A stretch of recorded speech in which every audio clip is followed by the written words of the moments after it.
वंदे मातरम। आप सभी का नेटवर्क 10 के खास कार्यक्रम चर्चा खास में स्वागत है। मैं हूं संजय गिरी गोस्वामी।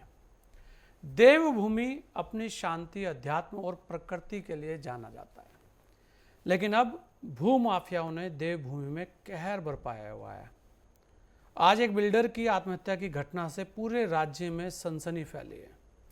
यह समझना कठिन नहीं है कि एक नामी बिल्डर किसी घोर दबाव में एक बिल्डिंग की छत से कूदकर आत्महत्या कर देता है। उसने जो सुसाइड नोट लिखकर छोड़ा है, वे देवभूमि की इस भयावह तस्वीर को सामने रख रहा है कि कैसे माफिया तंत्र वहां पर हावी हो गया है। बेशक शासन प्रशासन इस घटना की छानबीन करेगा, जांच भी करेगा, धरपकड़ भी करेगा, लेकिन सवाल यही है कि आखिर उत्तराखंड में ये हो क्या रहा है?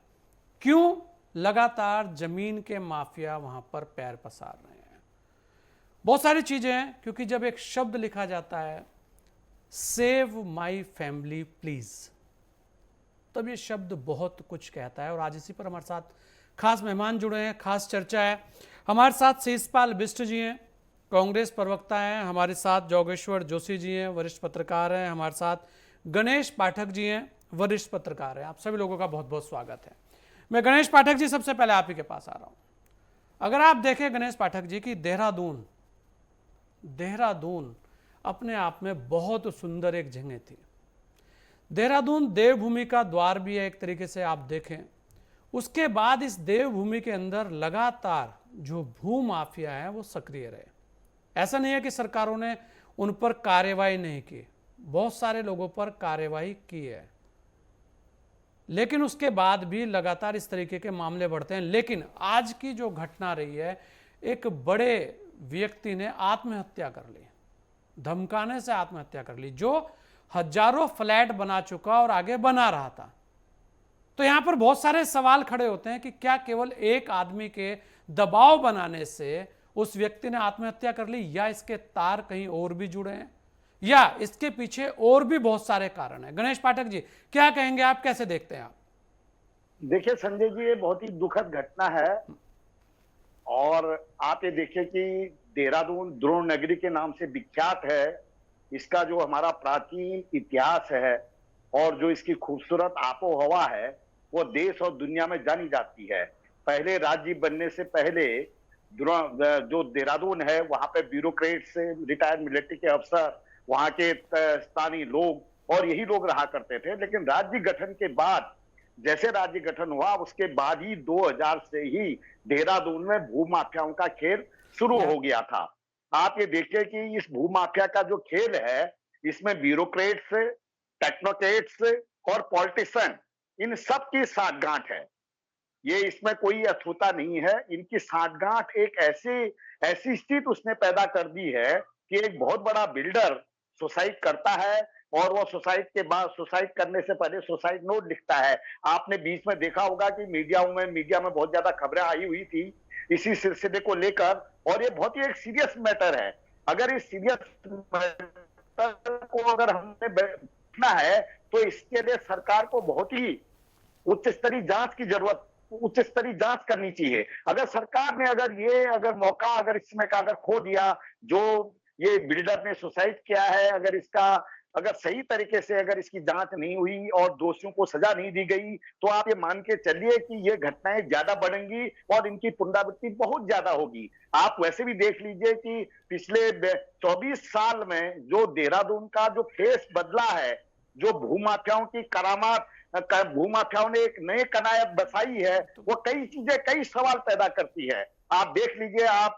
हरिद्वार से जैसे ही देहरादून की ओर बढ़ते हैं, आप डोईवाला से लेके हर्रा वाला और उस मतलब आप सारी चीजें देख लीजिए, सब लगभग मतलब आज के दिन भी जो हमारा कुमाऊं गढ़वाल के जो पॉलिटिशियन हैं, उन पॉलिटिशियनों में अधिकांश के ने देहरादून में घर बना लिए हैं। जबकि अभी भी ये पता नहीं है कि क्या देहरादून स्थायी राजधानी रहेगी या नहीं रहेगी। और कल ही आपने देखा होगा कि अखबारों में एक खबर आई है, एक जो है इरिगेशन का एक वो गिरफ्तार किया जाता है, उसका भी देहरादून में फ्लैट है और वहां पे कैश पकड़ा जाता है। तो बेसिकली जो ब्यूरोक्रेट्स हैं, टेक्नोक्रेट्स हैं और पॉलिटिशियन हैं, इनका एक गिरोह काम कर रहा है। हम बहुत पहले से कह रहे हैं कि ये गिरोह काम कर रहा है। आपने देखा होगा कि मुख्यमंत्री ने भी जो यहाँ पे जमीनों के घोटाले के को लेकर जांच करी थी, पता नहीं वो जांच अभी किस मुकाम तक पहुंची है, उसका भी कोई पता नहीं है। एसआईटी तमाम गठित हुई है।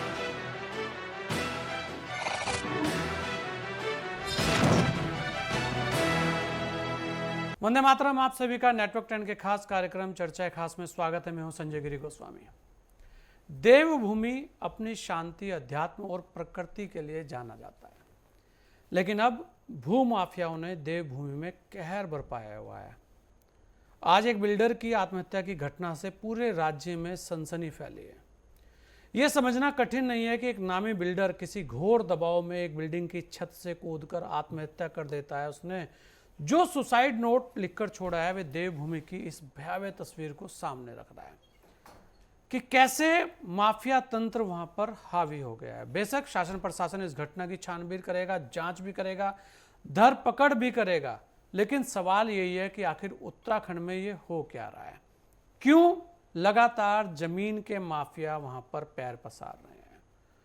बहुत सारी चीजें हैं, क्योंकि जब एक शब्द लिखा जाता है सेव माई फैमिली प्लीज, तब ये शब्द बहुत कुछ कहता है। और आज इसी पर हमारे साथ खास मेहमान जुड़े हैं, खास चर्चा है। हमारे साथ शेषपाल बिष्ट जी हैं, कांग्रेस प्रवक्ता हैं। हमारे साथ जोगेश्वर जोशी जी हैं, वरिष्ठ पत्रकार हैं। हमारे साथ गणेश पाठक जी हैं, वरिष्ठ पत्रकार हैं। आप सभी लोगों का बहुत बहुत स्वागत है। मैं गणेश पाठक जी सबसे पहले आप ही के पास आ रहा हूं। अगर आप देखें गणेश पाठक जी की देहरादून अपने आप में बहुत सुंदर एक जगह थी। देहरादून देवभूमि का द्वार भी है एक तरीके से आप देखें। उसके बाद इस देवभूमि के अंदर लगातार जो भू माफिया है वो सक्रिय रहे। ऐसा नहीं है कि सरकारों ने उन पर कार्रवाई नहीं की, बहुत सारे लोगों पर कार्रवाई की है, लेकिन उसके बाद भी लगातार इस तरीके के मामले बढ़ते हैं। लेकिन आज की जो घटना रही है, एक बड़े व्यक्ति ने आत्महत्या कर ली, धमकाने से आत्महत्या कर ली, जो हजारों फ्लैट बना चुका और आगे बना रहा था।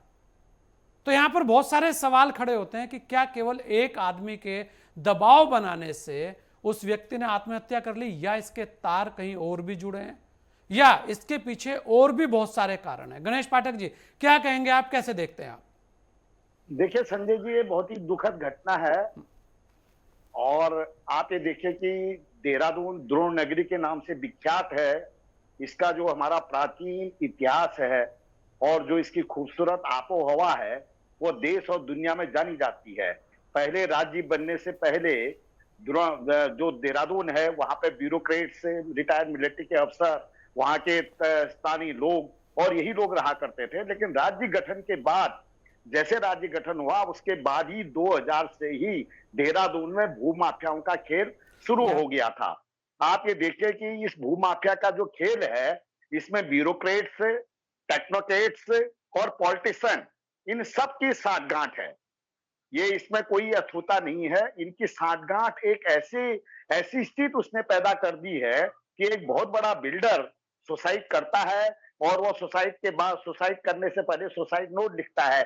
आपने बीच में देखा होगा कि मीडिया में बहुत ज्यादा खबरें आई हुई थी इसी सिलसिले को लेकर, और ये बहुत ही एक सीरियस मैटर है। अगर इस सीरियस मैटर को अगर हमने देखना है, तो इसके लिए सरकार को बहुत ही उच्च स्तरीय जांच करनी चाहिए। अगर सरकार ने अगर मौका इसमें का अगर खो दिया, जो ये बिल्डर ने सुसाइड किया है, अगर सही तरीके से अगर इसकी जांच नहीं हुई और दोषियों को सजा नहीं दी गई, तो आप ये मान के चलिए कि ये घटनाएं ज्यादा बढ़ेंगी और इनकी पुनरावृत्ति बहुत ज्यादा होगी। आप वैसे भी देख लीजिए कि पिछले 24 साल में जो देहरादून का जो फेस बदला है, जो भूमाफियाओं की करामात, भूमाफियाओं ने एक नए कनायत बसाई है, वो कई सवाल पैदा करती है। आप देख लीजिए, आप हरिद्वार से जैसे ही देहरादून की ओर बढ़ते हैं, आप डोईवाला से लेके हर्रा वाला और मतलब आप सारी चीजें देख लीजिए, सब लगभग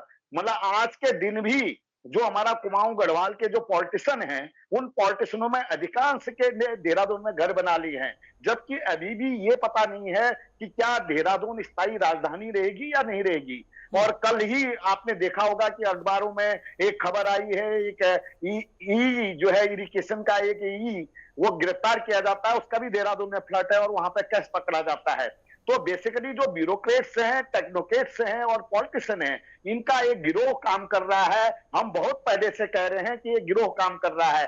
आपने देखा होगा कि मुख्यमंत्री ने भी जो यहाँ पे जमीनों के घोटाले के को लेकर जांच करी थी, पता नहीं वो जांच अभी किस मुकाम तक पहुंची है, उसका भी कोई पता नहीं है। एसआईटी तमाम गठित हुई है, कई कई बिल्डर हैं, कई लोग हैं, कई लोगों मतलब कई नौकरशाहों के हमारे पास नाम आते हैं। तो ये एक बहुत ही बड़ा संवेदनशील और महत्वपूर्ण बिंदु है, इशू गणेश है। पाठक जी, देखिए आपने एक बहुत बड़ी बात कही है। आपने कहा है कि एक व्यक्ति आत्महत्या करता है और एक बड़ा सुसाइड नोट लिखता है, जिसके अंदर वो बहुत सारी बातें लिखता है कि किस तरीके से उस पर दबाव बनाया गया, किस तरीके से उसको फंसाया गया।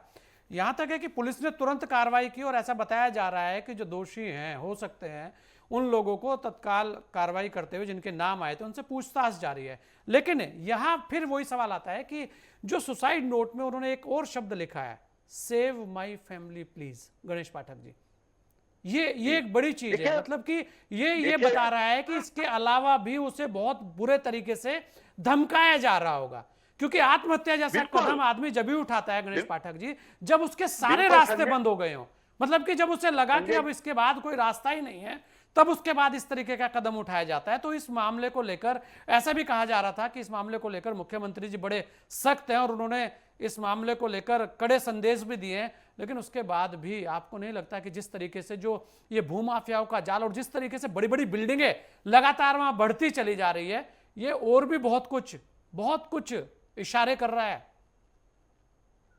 बिल्कुल संजय जी, ये बहुत कुछ इशारे कर रहा है। आपने बिल्कुल बहुत सही सवाल पूछा। देखिए, जब कोई एक आदमी सुसाइड नोट लिखता है, उस समय की जो परिस्थितियां रही होंगी, वो कितना ज्यादा व्याकुल हुआ होगा और अपने परिवार की उसको कितनी सुरक्षा की चिंता होगी। पहली उसको अपनी चिंता रही कि उसको सुरक्षित नहीं रहना है। वो तय मान के चल चुका था कि उसको अब सुरक्षित नहीं रहना, वो जिंदा नहीं रहेगा, अगर मतलब नहीं तो उसको फंसा दिया जाएगा। उसके बाद उसकी दूसरी आशंका रही है कि उसके परिवार को फंसाया जाएगा। इसलिए वो व्यक्ति जो है कहता है कि मेरे परिवार को सुरक्षित रखा जाए, उसको सेव रखा जाए। ये बहुत ही एक बड़ा इश्यू है। मैं आपको बता रहा हूं कि सरकार को मतलब हमारा मुख्यमंत्री जी से ये अनुरोध रहेगा, ये अपेक्षा भी रहेगी कि वो हाई कोर्ट के सिटिंग जज से इसकी जांच कराएं। देखिए, ये बहुत बड़ा इश्यू है। मैं आपको फिर बता रहा हूं कि देहरादून में जो टेक्नोक्रेट हैं, ब्यूरोक्रेट हैं और जो पॉलिटिशियन है, कई पॉलिटिशियन है, सारे पॉलिटिशियन नहीं, कई पॉलिटिशियन है, जिनका एक गिरोह काम कर रहा है, ये जमीनों को लेकर काम कर रहा है और उनका एक गठजोड़ है। ये सांठगांठ के तहत काम किया जा रहा है। उसमें बहुत चीजें हैं, मतलब बहुत चीजें हैं जो गाये बगाए सामने आती हैं, जिनके तथ्य नहीं मिलते हैं, लेकिन वो चीजें हैं। तो इसको बहुत ही गंभीरता से देखने की जरूरत है। इसको बहुत गंभीरता से देखने की जरूरत है। शीशपाल बिष्ट जी भी हमारे साथ हैं।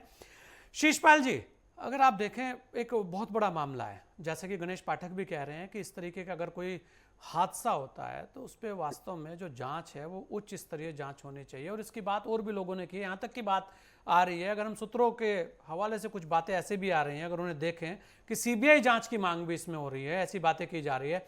लेकिन फिर भी क्योंकि कांग्रेस विपक्ष में है, कांग्रेस एक बड़ा दल भी है और सरकारें आपकी भी रही हैं, ऐसे में आज जिस तरीके से देहरादून का जो स्वरूप है शीशपाल जी, वो देखिए किस तरीके से वहां बड़ी बड़ी बिल्डिंगें बनती जा रही हैं, किस तरीके से वहां अवैध कब्जों की बात होती है, आए दिन रिपोर्ट दर्ज होती है।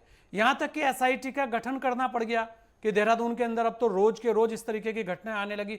उसके बाद भी एक ऐसा बिल्डर जिसने बहुत सारे सफल प्रोजेक्ट दिए हैं जनता को, जहां एक तरफ बहुत सारे लोग आज अपने फ्लैट पूरे कर नहीं दे पाते, उसने दिए हैं। तो सवाल यह बनता है कि अगर ऐसा व्यक्ति आत्महत्या करता है तो क्या उसके पीछे केवल एक व्यक्ति का धमकाना है या उसके जो तार हैं वो बहुत जगह जुड़े हुए दिखते हैं? शीशपाल जी।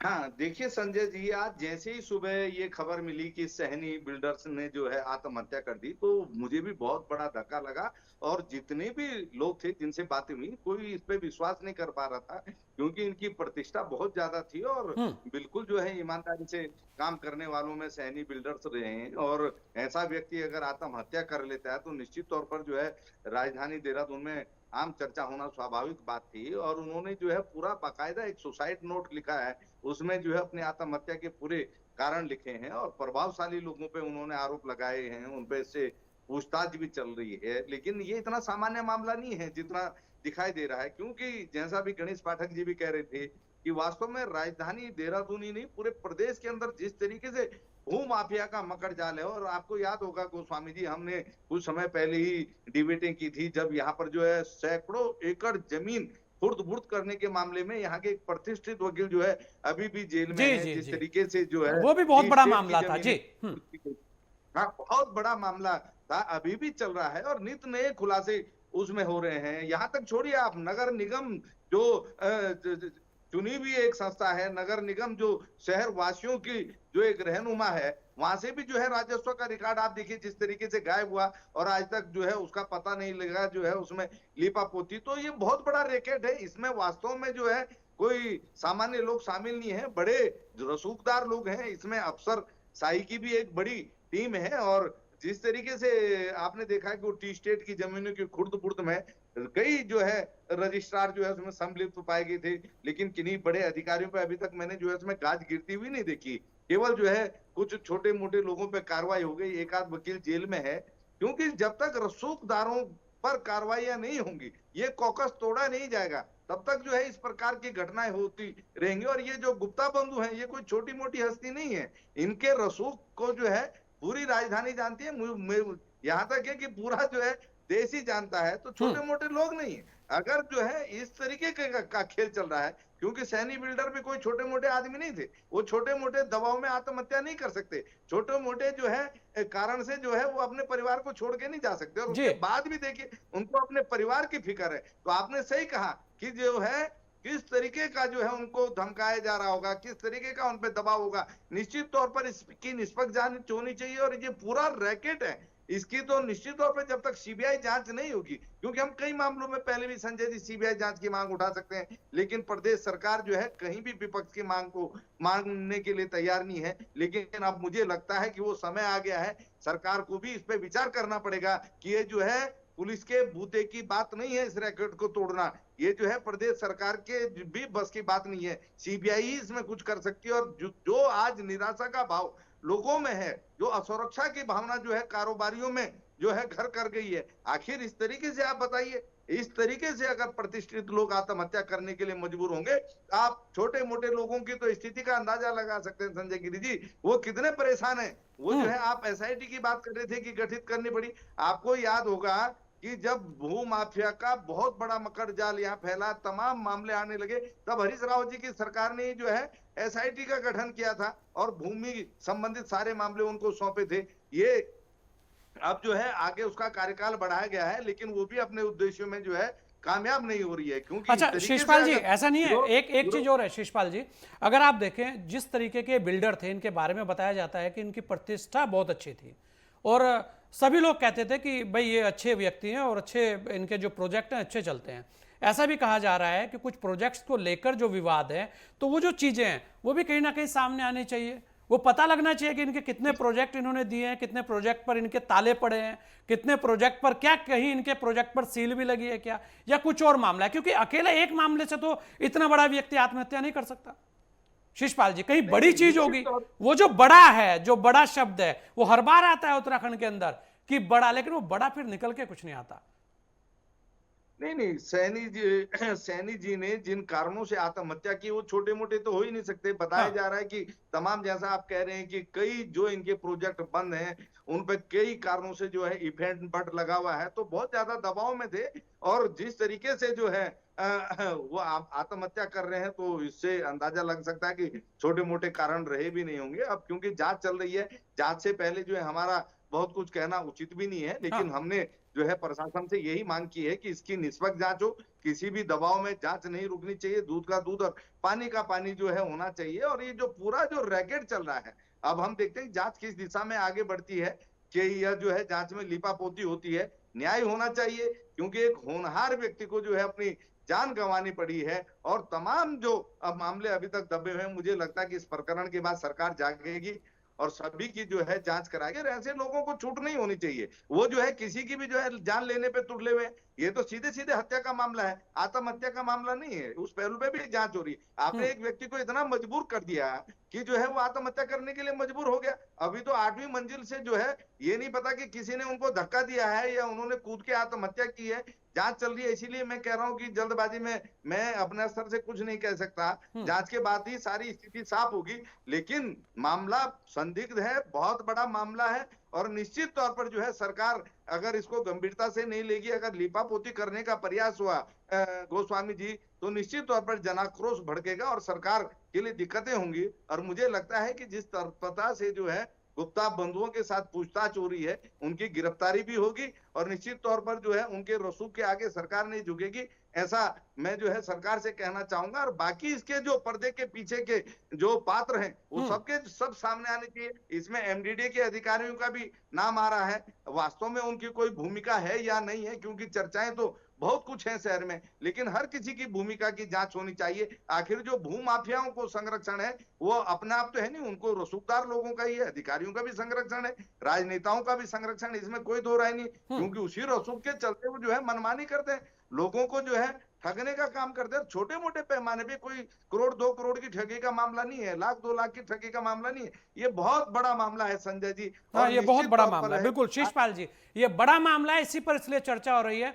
जोगेश्वर जोशी भी हमारे साथ हैं, वरिष्ठ पत्रकार हैं। जोशी जी, क्या लगता है आपको, जब एक व्यक्ति आत्महत्या करते समय, आप देखिए एक चीज लिखी है उन्होंने, सेव माई फैमिली प्लीज, मतलब कि अपने आप तो वो आत्महत्या कर ही रहे हैं, साथ में उनके अंदर ये पीड़ा भी है कि मेरे बच्चों को, मेरे परिवार को बचाया जाए। वो अपील कर रहे हैं देश के प्रधानमंत्री से और सूबे के मुखिया से कि बचाया जाए, यानी कि किस तरीके का प्रेशर उनके ऊपर डाला गया है, ये साफ दिखता है। अगर वैसा है, वैसे तो जांच चल रही है, जैसा कि शीशपाल जी ने भी कहा कि जांच के बाद साफ हो जाएगा, लेकिन यहां यह है कि इस खेल के पर्दे के पीछे और कितने लोग हैं।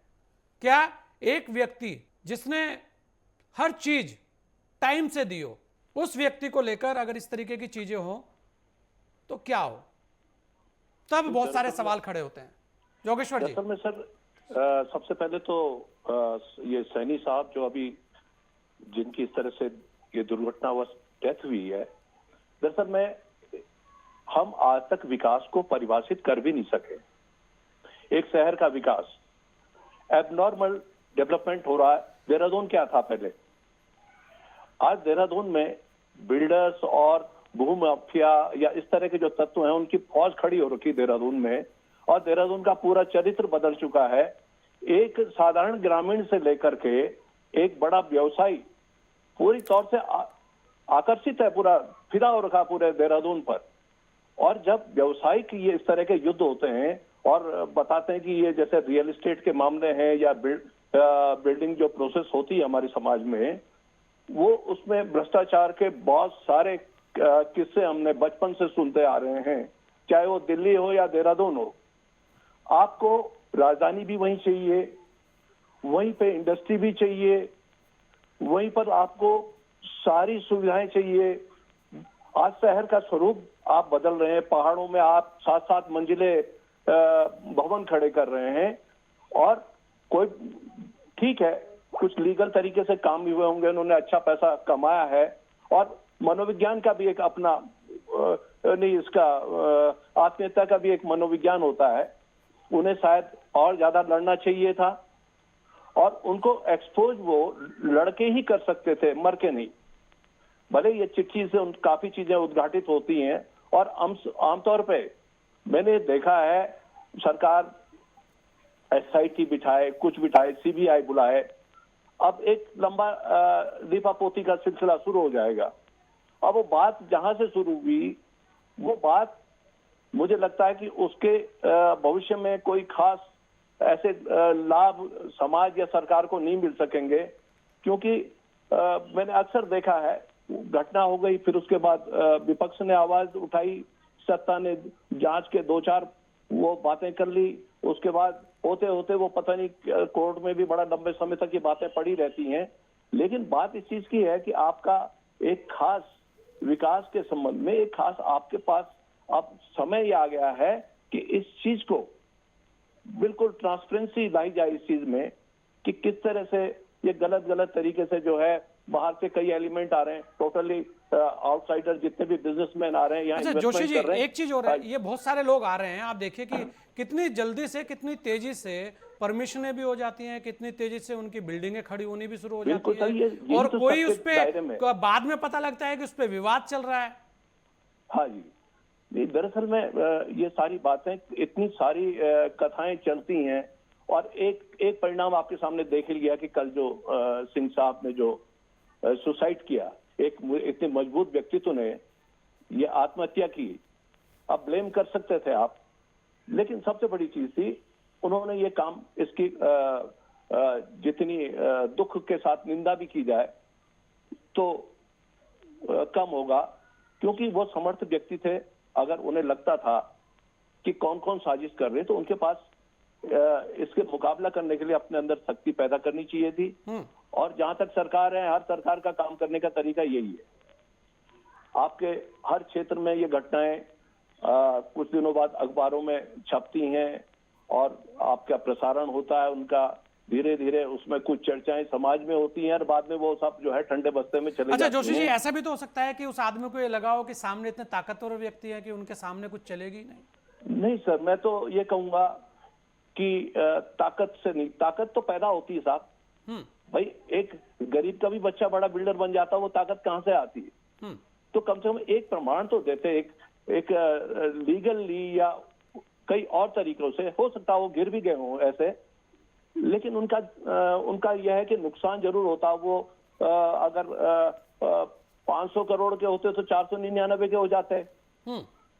लेकिन इस तरह से इस चीज का इसे अप्रिशिएट नहीं किया जा सकता। और ये वास्तव में चेतावनी भी है सरकार को कि आपकी नाक के नीचे ये क्या रहा है इसमें, क्योंकि इन्वॉल्वमेंट काफी बड़ी हस्तियों का होता है, छोटे मोटे लोग तो होंगे नहीं उसके इतने बड़े बिल्डर के पीछे।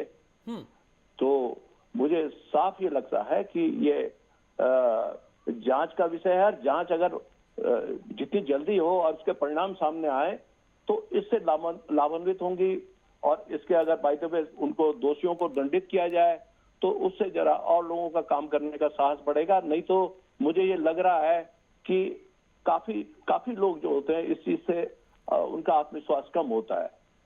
और ये बिल्कुल जोगेश्वर जोशी जी, ये बड़ी चीज है। गणेश पाठक जी, दोनों लोगों को आपने सुना, कांग्रेस के प्रवक्ता ने भी बोला, जोशी जी ने भी बोला। क्या लगता है आपको कि अब जो कार्रवाई होगी वो वास्तव में सरकार का एक कठोर कदम होगा, और इसके बाद जो गठजोड़ जिसकी बात कर रहे हैं आप, ऐसे बहुत सारे गठजोड़ वहां चल रहे हैं, खासकर देहरादून और देहरादून के आसपास, वहां पर बहुत सारी घटनाएं आ रही हैं लगातार, एक के बाद एक परतें खुलती हैं, बड़े बड़े नाम आते हैं, लेकिन उसके बाद वो सब ठंडे बस्ते में चले जाते हैं। गणेश जी, गणेश पाठक जी, मेरी आवाज आ रही है? मुझे लगता है शीशपाल बिष्ट जी, क्या कहेंगे आप? देखिए गोस्वामी जी, सबसे पहले तो हम ये देखना चाहेंगे कि जिन गिरफ्तार बंधुओं को जो है पूछताछ के लिए पुलिस ने बुलाया है, अब हम ये देखेंगे कि उनकी गिरफ्तारी होती है या नहीं होती। अगर गिरफ्तारी होती है उसके बाद उनको रिमांड पे लिया जाता है या नहीं लिया जाता, या सीधा जेल भेजा जाता है, क्योंकि बड़े रसूखदार लोग हैं, छोटे मोटे लोग नहीं है। और निश्चित तौर पर जो है साहनी जी आत्महत्या के लिए इसीलिए मजबूर हुए हैं कि उन्होंने जो है हर पहलू पे विचार किया होगा, क्योंकि जैसा कि अभी जोशी जी भी कह रहे हैं कि उनको जो है कानूनी जो है शरण लेनी चाहिए थी, लेकिन उनको पता है कि मैं जिन लोगों के खिलाफ लड़ रहा हूं, जो मेरे खिलाफ कॉकस है, वो छोटा मोटा कॉकस नहीं है। और उन्होंने क्या प्रयास किए क्या नहीं किए ये तो अब जांच के बाद ही पता लगेगा, क्योंकि कोई यूं ही अपनी जान नहीं खोता। और अब इसके बाद ये भी देखना होगा कि उनके परिवार को अभी तक पुलिस ने प्रोटेक्शन दिया है या नहीं दिया, जैसा उन्होंने जो है अपने सुसाइड नोट में भी लिखा कि सेव माय फैमिली। तो ये छोटी मोटी बात नहीं, उनको आशंका है कि उनका परिवार भी जो है खतरे की जद में है।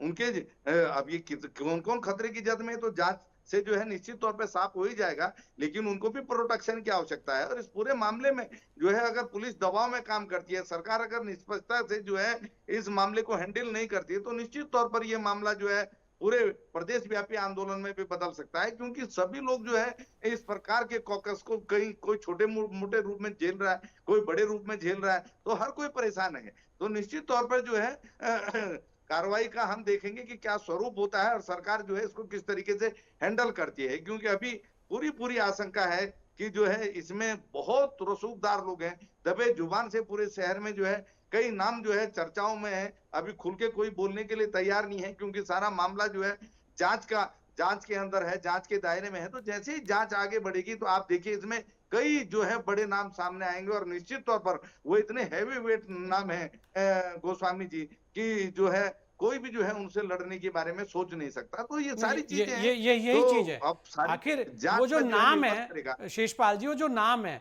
उन्हें वास्तव में उजागर होना चाहिए, क्योंकि बहुत अति हो गई है। गणेश पाठक जी, क्या कहेंगे आप कि वो जो नाम है, जिन नामों को लेकर बात हो रही है, कि पर्दे के पीछे के वो नाम, क्योंकि अकेले एक आदमी से अगर वो दबाव बनाए और एक आदमी आत्महत्या कर ले तो ये बात ना कुछ हजम नहीं होती। शिषपाल जी की बात का मैं भी समर्थन कर रहा हूँ, और जोशी जी भी उसी को इशारा कर रहे हैं। हमारी डिबेट जो है एक बात तो इसको पुख्ता तरीके से कह रही है कि इसकी उच्च स्तरीय जांच होनी चाहिए, हाँ। क्योंकि ये जो मामला